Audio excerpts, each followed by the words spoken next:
자, 최영일 평론가 자리에 있고요. 오늘 첫 번째 주제 보겠습니다. 벌써 8년 되네요. 2011년 동일본 대지진 때 후쿠시마 원전 원자로가 녹아내렸죠. 멜트다운이라고.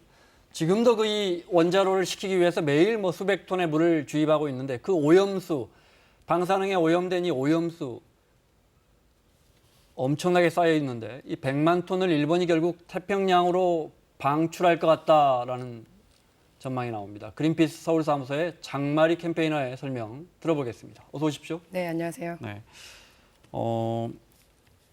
원자력 전문가인 션 버니 그린피스 수석이 이코노미스트에 기고한 글을 보니까 네.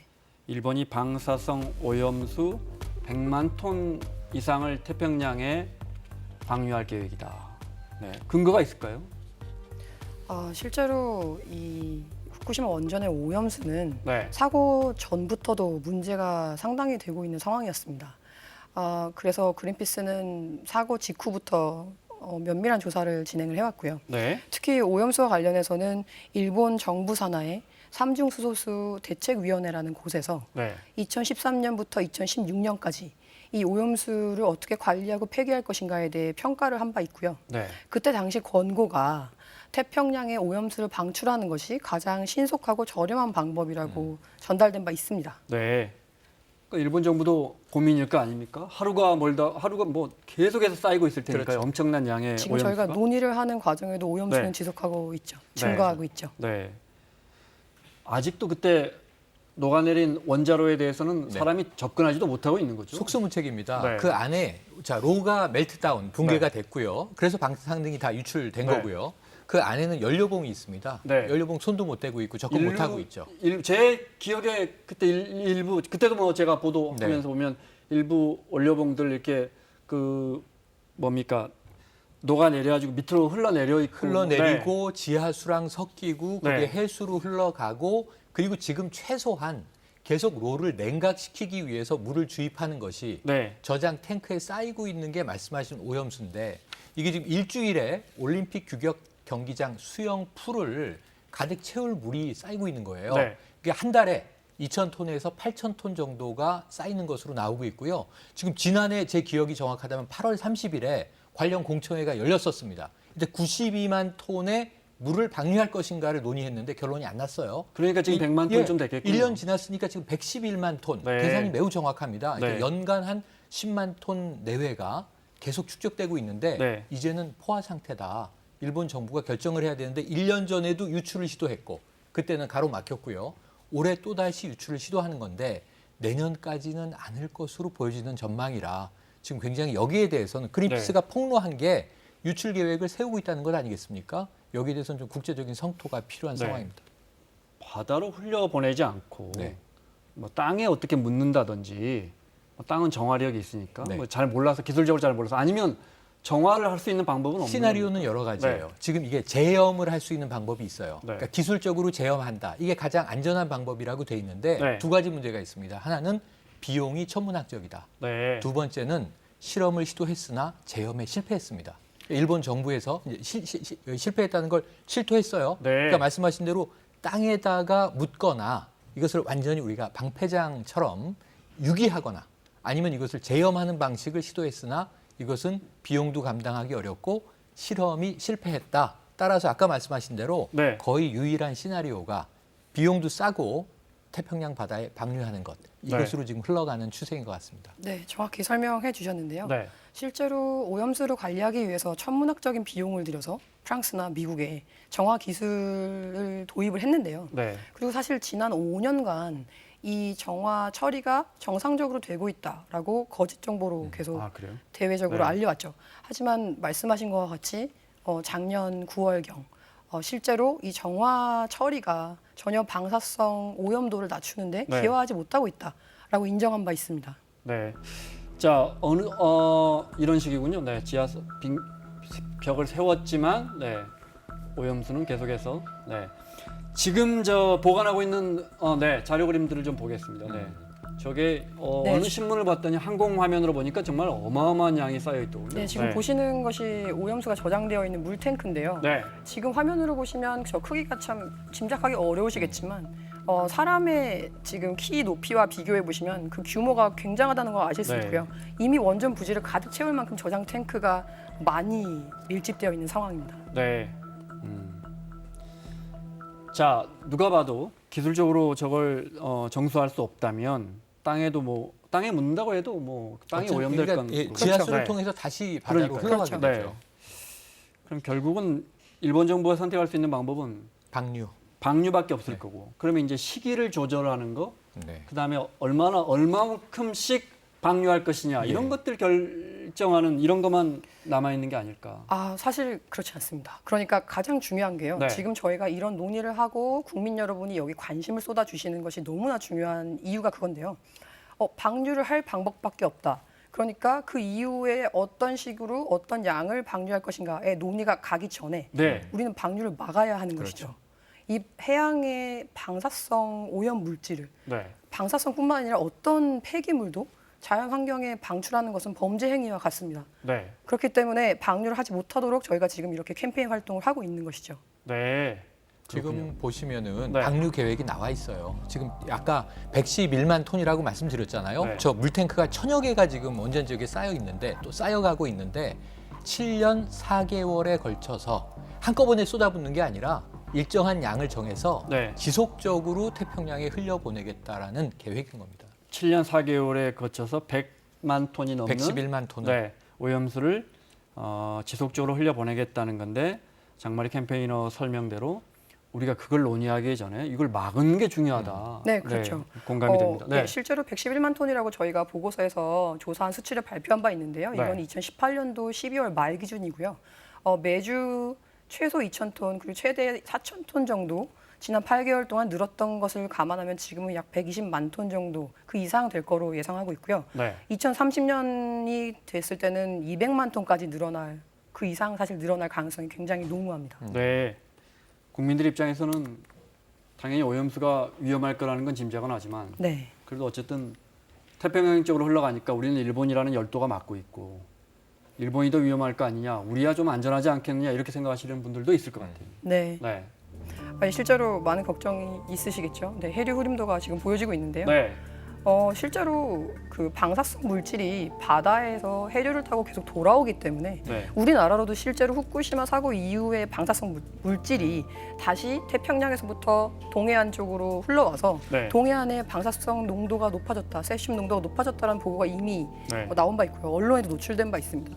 그 얘기가 입증해 주는 것이 네. 저런 해류의 흐름도와 관계없이 방사성 물질은 바다에 방출됐을 경우에 우리에게 얼마든지 피해를 줄 수 있고요. 무엇보다 중요한 건 이것이 과연 얼마만큼 영향을 줄 것인가. 네. 어떤 식으로 예를 들면 뭐 수산물이라든지 여러 가지 방류를 통해서 우리 쪽에 얼마만큼의 위험도를 줄 것인가에 대해서 전혀 예측할 수 없고요. 그것을 예측할 수 있는 기초적인 정보조차도 네. 일본 정부가 분명하게 공개하지 않는 것이 문제입니다. 네. 그러니까 저 안에 단일한 방사성 물질만 있는 게 아니고 저희 같은 문해안들이 이렇게 뉴스 보면 뭐 스트론튬이라든지 네. 수많은 세슘. 세슘이라든지 세슘 같은 거 뭐 이게 한 몇십 년 지나야 다 이게 연도가 다르죠. 심지어 어떤 네. 건 뭐 몇천 년 지나야지만 관광기가 매우 맞습니다. 길죠. 그렇죠. 네. 그걸 근데 일본 정부가 전혀 공개하지 않고 있다. 그렇죠. 네, 그렇죠. 뭐 식품에 대해서 지금 일본 네. 정부가 가지고 있는 그 조사 기법을 봐도 사실 세슘에 대해서만 조사를 하고 있고요. 네. 바람을 일으킬 수 있는 스트론튬이라든지 네. 그 이상 말씀하신 더 많은 방사성 핵종에 대해서는 네. 전혀 조사할 계획을 갖고 있지 않고 조사를 실행하지 않았습니다. 그러니까 지금 100만 톤이나 후쿠시마 원전 근처에 보관을 하고 있지만 이 안에 있는 이 오염수가 어떤 위험을 갖고 있는 방사성 물질을 얼마나 갖고 있는지조차도 공개하지 않고 있다. 실제로 오염수에는 저희 집계 결과로 봤을 때는 약 네. 62개, 그러니까 60개 이상의 위험한 방사성 물질이. 물질이 있을 걸로 예측을 하고 있는데요. 네.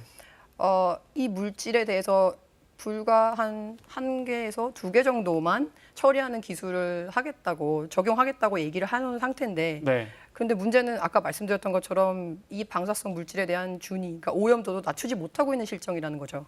네. 저희 같은 문해안들 생각에는 네. 물을 많이 투입하면 네. 뭐 좀 희석될 것 같은데 예, 예. 방사성이라는 건 그런 건 아닌가 봐요. 아닙니다. 네. 맞습니다. 그러니까 지금 이 일본 정부의 계획이 네. 7년 4개월이 걸린다는 이유가 뭐냐면 111만 톤의 물탱크에 저장된 오염수를 바다로 유출하는데 네. 그냥 유출해서는 큰일 나는 거고요. 이걸 희석해서 유출하는데 사실은 지금 유출하는 100만 톤에 한 이 700배 정도의 물이 더 필요해요. 네. 우리가 쉽게 생각을 해보세요. 머리를 감고 비누칠한 것만 흘려내려 보여도 우리가 필요한 물 양이 얼마나 많습니까? 네. 그 세제들을 흘려내려 보내는데 그거보다 더 많은 물이 네. 투입돼야 되는 건데 그럼에도 불구하고 아까 말씀하신 고준위 방사성 물질이 지금 스트론튬 90하고 네. 세슘 137이 제일 큰 문제인데요. 스트론튬 90은 골수암을 유발하는 물질이에요.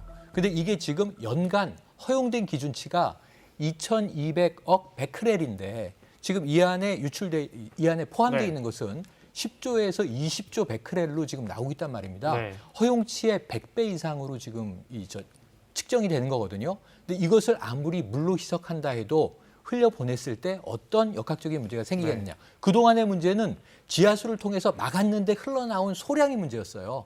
이제는 계획적으로 대량 방출하겠다는 계획이기 때문에 네. 이것은 지금 말씀하신 대로 막아야 됩니다. 네. 안 막고는 방법이 없습니다. 네, 실제로 그 이제 100만 톤 기준으로 봤을 때 7억만 7천 톤의 물이 희석을 위해서 쓰여질 거라고 이제 저희도 이제 계산해서 발표한 바가 있는데요. 그거보다 더 큰 문제는 이 고준위 오염수, 그러니까 사람이나 환경에 어마어마한 영향을 미칠 수 있는 이 방사성 오염수는 앞으로도 지속적으로 증가할 거라는 것이 문제입니다. 어떤 정보 공개도 되어 있지 않고 어떤 위험인지 예측할 수 없는 상황에서 굉장히 위험한 물질이 많이 담긴, 쉽게 네. 말해서 오염수가 지속해서 늘어난다는 것 자체가 하루에 보통 굉장히 큰 70톤 문제죠. 정도가 쓰인다니까 오늘 또 70톤 정도가 그렇죠. 최소한 늘어나고 있을 거 아닙니까? 그렇죠. 그리고 저희가 지금 이야기하는 와중에도 오염수는 계속해서 증가하고 있습니다. 그러니까요. 네. 알겠습니다. 당신들 내부적으로 결정해서 조만간 방류를 시작할 거지라는 그린피스의 주장에 일본 정부는 뭐라고 합니까? 실제로 일본 정부가 저희의 물음에 답을 한다고 보기는 어렵고요. 아주 언론 보도가 나갈 거 아닙니까? 그러니까 네. 아주 상식적인 수준, 그러니까 상식적인 수준이라고 말하기가 굉장히 어려운데 어쨌든 얘기할 수 있는 만큼만 얘기하는 거죠. 예를 들면 저희는 이렇게 위험한 상황이니 정보 공개를 더 해라. 네. 그리고 오염수 방출은 말이 안 된다. 약속과 다르다. 방출하지 마라.라고 얘기를 하고 요구를 하는데 일본 정부는 거기에 대해서 오염수 태평양 방출 계획 이외에 네. 나머지 계획도 고려하겠다 정도로만 응답하고 일관하고 있는 거죠. 그러니까 네. 사실 이거는 어떤 응답과 대화라고 보기가 굉장히 어렵습니다. 네. 후쿠시마 주민들의 입장 잠깐 들어보겠습니다. 対するイメージっていうのが良くなくなると思うんで、またこれからのね次世代の若い子どもたちがまた海に戻りづらくなるのかなとは思うんですけども、はい。 분명한 거 말씀 듣고 보니까 그 이후의 영향, 문제점을 이야기하기에 앞서서 이것을 당장 막는 게 중요해 보입니다. 그런데 네. 국제사회의 움직임이라든지 지금 뭐 어떤 방법이 있을까요? 국제사회 움직임은 지금 그린피스가 처음으로 이 상황을 폭로했기 때문에 지금 이제 친환경 단체들을 중심으로 전 세계에 환경에 관심 있는 이제 시민 연대가 이루어지고 있는 이제 시발점에 있는데 네. 무엇보다 중요한 게 지금 후쿠시마 지역의 어민들이에요. 어민들의 걱정이 가장 커요. 왜냐하면 지금도 우리나라는 후쿠시마와 8개 현의 수산물을 수입하지 않고 있지 않습니까? 1심에서 WTO 패소를 했는데 우리가 2심 최종심에서 역전시켜서 승소를 했잖아요, 최근에. 그러니까 이제 그만큼 지금도 심각한데 이것을 바다에다가 방류했을 때 저 네. 수산물을 누가 먹겠습니까? 근데 내년에 도쿄올림픽에 저 식재료를 쓴다고 지금 공언하고 있잖아요. 이런 문제에서 일본 내부의 인근 지역 주민들도 생업에 심각한 타격을 걱정하고 있고 그것은 아베 정부가 이 방류 네. 계획을 실천할 때 가장 큰 저항 요소가 될 것 같습니다. 그래서 지금 이런저런 이 그린피스의 발표로 고민들이 지금 이제 모이기 시작한 단계인데 네. 우리는 인접국가이지 않습니까? 우리 바다가 해류를 통해서 안 오다뇨. 액체와 기체는요 다 연결돼 있는 거예요. 순환이 되기 때문에 네. 덜 올 수는 있지만 안 오진 않죠. 이 부분에 대해서 우리가 역학조사를 오히려 일본에 요구해야 되는 네. 상황으로 보여집니다. 알겠습니다. 마무리해야겠습니다. 일본이라는 큰 나라가 7, 80년 전에 수많은 전쟁을 일으키고 2차 대전까지. 그리고 나서 다시 7, 80년 만에 또 진짜 인류에 해서는 안 되는 짓을 하는 거 아닌가. 네. 아니 이게 유출을 할 때 그걸 언론에 뭐 공개적으로 발표하고 할까요? 우리가 그걸 알 수 있는 방법은 있습니까? 사실 그것을 알 수 있는 방법이 무엇인가를 논하기 전에 이제 앞서 말씀드린 바와 같이 방류를 절대 할 수 없게 막는 것이 더 우선이고요. 네. 실제로 몇 년 전에 유출이 됐던 사고가 있었던 적이 있습니다. 국내 네. 언론에도 보도된 바 있는데요.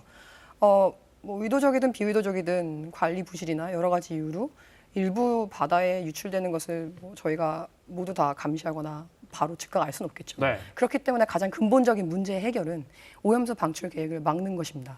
그리고 사실 많은 사회적 참사들이 지속적인 관심을 못 받기도 하는데요. 후쿠시마 역시도 인류의 커다란 재앙이 될 수 있는 방사성 오염 문제임에도 불구하고 사실 여태까지 많은 관심을 충분히 받지 못했습니다. 단순히 어민들뿐만의 문제가 아니고요. 단순히 바다의 문제가 아닙니다. 원전 방사성 피해로 인해서 환경은 정말 복구할 수 없는 피해를 입고 있고요. 어민들뿐만 아니라 많은 시민들이 고통받고 있습니다. 네. 단순히 후쿠시마 오염수에 대해서 뭐 비난을 하거나 지금 이 상황을 지엽적으로 보기보다 조금 더 나아가서 후쿠시마 원전 사고 피해가 우리 인류의 미래에게 영향을 미치지 않는 방안을 우리나라도 더 적극적으로 논의하고 정책적으로 입안해야 되고요. 무엇보다 원전이 문제인 겁니다. 그것에 대해서도 원전의 위험성에 대해서도 다시 이 후쿠시마 오염수 사태가 저희 국민들에게 메시지를 주는 부분이 있었으면 하는 것이 저희의 바람입니다. 네, 알겠습니다. 자, 여기까지 듣겠습니다. 그린피스 서울사무소의 장마리 캠페이너였습니다. 고맙습니다. 감사합니다. 자, 다음 주제 이어서 보겠습니다.